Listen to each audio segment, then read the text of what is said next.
O Thanos e a Capitã Marvel podem até ser alguns dos seres mais poderosos do MCU, mas nos quadrinhos eles não são nem de longe os únicos mais poderosos. Então hoje eu vou trazer para vocês uma lista dos personagens mais poderosos de toda a Marvel Comics. Então, se você não me conhece, muito prazer, eu sou o Rony, esse é o Qualidade de Cinema e, senhores, aqui a gente fala sobre filmes, séries, animes, quadrinhos e games todos os dias. Então, se você não for inscrito nesse canal, cara, já se inscreve, porque eu tenho certeza que algum conteúdo aqui vai te fazer ficar no canal, tá bem? Então, sem mais delongas, vamos pro vídeo.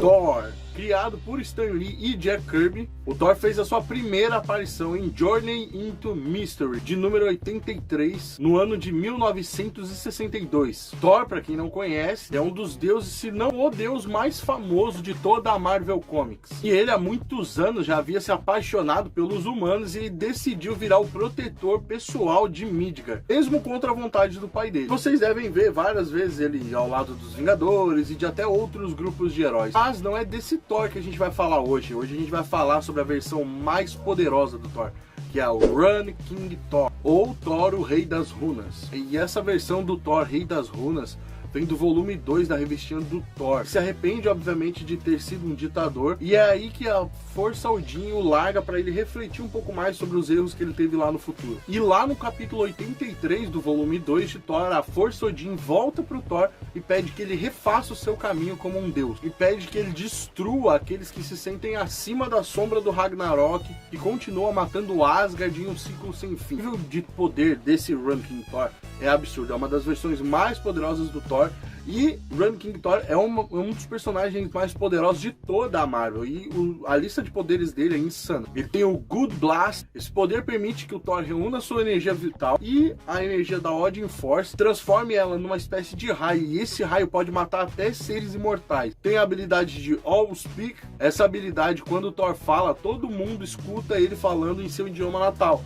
Então, por exemplo, se o Thor estiver numa sala onde tem um humano, um Asgardiano, um Skrull, um Kree e um Xandariano, todos eles vão ouvir na sua própria língua o que o Thor tá falando. A Força Odin, essa Odin Force, ela é muito badass. Porque primeiro, a Odin Force do Thor só foi afetada até hoje por dois personagens, que são o próprio Odin e o Dormammu, para você ver o nível do poder que ele fica com a Odin Force. E a Odin Force pode transformar o Thor num ser extremamente poderoso, porque o próprio Odin já venceu Thanos diversas vezes em várias batalhas, o Thanos, o Galactus, por conta da Odin Force, desse poder dele, Odin Force. O Thor, usando a Odin Force, fica mais poderoso que o próprio pai, consegue moldar a Odin Force, a própria vontade dele, ficando até mais poderoso que o pai dele. Também a Fúria de um Guerreiro, que também é conhecida como Berserk. Essa habilidade do Thor, a Berserker, ela é absurda, porque, por exemplo, o Thor com a Força Odin, ele já fica forte, né? Ele já fica muito forte. Só que imagina o Thor com a Força Odin, muito mais forte do que o próprio Odin, e aumentar isso em 10 vezes mais. Ele se torna algo imparável. O único problema desse poder é que quando ele usa essa habilidade, ele fica totalmente irracional. Então todo mundo que estiver no meio do caminho dele vai ser atacado. A Gel Force, que é outra coisa apelona, que ela se compara ao poder do Good Blast, que eu acabei de falar pra vocês, do raio que pode matar até um ser imortal. Por quê? Porque ele consegue concentrar toda a energia magnética no núcleo do planeta onde ele tá e direcionar até o oponente dele. Então, tipo, esses dois ataques ao mesmo tempo, tecnicamente não tem nem como sobreviver. Tem o raio anti-força, que é um raio de energia negra tão poderoso que ele foi capaz até de aniquilar um clone perfeito do Thanos. Tem também o termo-raio. Esse termo-raio é algo absurdo, ele é invocado de dentro do próprio Thor, e ele é tão poderoso que ele pode derrubar até o Ego, o planeta vivo, com um único golpe. Tem o Super Sopro, onde o Thor é capaz de criar frentes frias, tempestades, furacões e tudo mais com apenas um sopro. Sim, ele pode usar tecnicamente todo o poder máximo da tempestade com um único sopro, pra você ver o nível de apelação desse cara. Então ele é definitivamente um dos personagens mais poderosos da Marvel. Agora vamos para o próximo, que é o Loki Laufeyson, irmão do Thor, que apareceu na revistinha Journey into Mysteries, número 85 de 1962.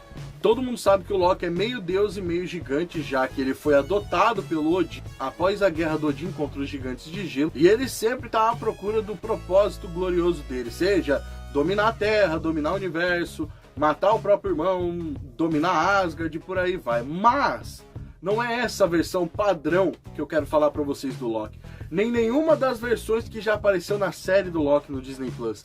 É a versão mais poderosa do Loki, que é a versão Loki, o deus das histórias. E eu não preciso nem falar todas as habilidades que ele tem, porque é o seguinte, o Loki tem os seus deuses ancestrais, certo? Todos esses deuses ancestrais deram a ele os seus poderes, fazendo assim ele se tornar Loki, o deus das histórias. O que nada mais é dar habilidade ao Loki de controlar as histórias, a narrativa. Eu tô falando de uma versão do Loki que é basicamente o Máscara. Sim, ele controla basicamente o poder do Cartoon, ele cria a história que ele quiser. Quem não conhece, a Basti é uma deusa tradicional de Wakanda, que algumas vezes é chamada apenas de deusa Pantera.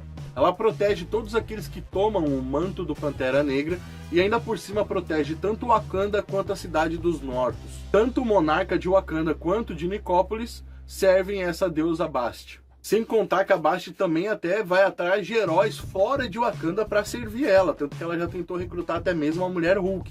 Ostur, tendo sua primeira aparição em Marvel Premiere de número 5, 1972, criada por Stan Lee e Jack Kirby, ela é uma deusa antiga da Terra que deixou a Terra um pouquinho antes dos eventos que transformaram os irmãos dela em demônios, e em suas explorações fora da Terra ela conheceu Rogoth, que se juntou a ela como seu parceiro, antes dos dois decidirem escapar para uma dimensão mística. E agora, para você saber a relevância dela, ela só de olhar crianças brincando, ela deu à luz a um ser um pouquinho importante no mundo da Marvel, conhecido como Agamotto. Sim, ela é a mãe do Agamotto, que para quem conhece é o nome do primeiro portador do olho de Agamotto, onde fica a joia do tempo que o Doutor Estranho usa. E ela é tão poderosa que ela dá vários dos poderes dela para alguns humanos para proteger a Terra. Tanto que ela já deu poder até pro próprio Doutor Estranho. Dormammu, tendo sua primeira aparição em Stranger Tales de número 126 em 1964 e criado pelo Stan Lee e o Steve Ditko. O Dormammu, para quem não sabe, ele já apareceu no primeiro filme ali do Doutor Estranho, ele é o Senhor da Dimensão Negra. Ele é mais forte do que o Lúcifer, Morg, o Mephisto, sem contar que ele já conseguiu até corromper os feitiços do grande Odin. Hela, tendo sua primeira aparição em Journey into the Mystery de número 102 e criada pelo Jack Kirby e o Stan Lee. No MCU, a Hela é uma irmã adotiva do Thor e do Loki. Nos quadrinhos, ela é filha do Loki, ela comanda a Hel, ela não quer saber de Asgard, ela comanda a Hel, ela tem o próprio reino. E ela já enfrentou muita gente casca grossa, ela já chegou a enfrentar o Thanos e até mesmo todos os Vingadores juntos, e muitas vezes ela já chegou até vencer. E isso chega até a ser um pouquinho controverso, já que o maior feito de poder da Hela foi quebrar o Mjolnir no MCU. Surtur, tendo sua primeira aparição em Journey into the Mystery de número 97, em 1963, o Surtur ele é um deus gigante de fogo que governa a grande Muspelheim, um dos 9 reinos. Ele é um dos personagens mais casca-grossa, tanto que ele é um inimigo mortal do Odin, ele sempre vive lutando com ele, e é ele que vai dar o fim ao Ragnarok e destruir toda a Asgard. Phobos, tendo sua primeira aparição em Doutor Estranho, Bruxo Supremo de número 32, em 1991, criado por Roy Thomas e Jim Mark. Na primeira aparição dele ele era só uma criança, mas tinha muito poder dentro dele. E ele tem esse poder porque ele não é nada mais, nada menos que filho do deus Ares. E sim, ele é filho do deus Ares e ele é o deus do medo. E após ele receber a ajuda do Nick Fury, já chegou até a entrar para alguns grupos de super-heróis para lutar pelo bem, velho. E depois de ter salvo os Jovens Vingadores e acabar ter sido derrotado depois disso, ele chegou a voltar com o pai dele pro reino deles. Bor, que apareceu em Journey into the Mystery de número 97, de 1963. E o Bor, galera, ele pode até não ter sido muito explorado nos quadrinhos da Marvel, mas ele é de um nível de poder absurdo. Ele é o pai do Odin, ele é o pai da grande serpente do mundo, ele é o avô do Thor.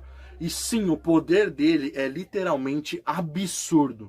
Absurdo, ele já enfrentou entidades cósmicas, entende? E eu não tô falando de Dormammu, eu não tô falando de Galactus, eu tô falando de gente que veio bem antes. Eu tô falando dos Celestiais, eu tô falando de sair na porrada com o Knu. desse tipo de galera, a galera mais casca grossa dos padrões da eternidade, até o grande Cronos, o avô do Thanos. Faltou algum personagem casca grossa, algum personagem super poderoso de toda a Marvel aqui? Vai nos comentários, cara, comenta aí, chega e fala, não, Rony, faltou tal maluco aí, ó, tá faltando a versão de tal personagem. Comenta aí que eu posso trazer uma parte 2 se tiver bastante personagem. Mas é isso aí, galera. A gente faz tudo com o máximo de carinho e dedicação pra vocês aqui. Então se inscreve, vai me ajudar bastante. Vai me ajudar a chegar cada vez mais perto dos 40 mil inscritos, tá bem? Então, muito obrigado e até a próxima.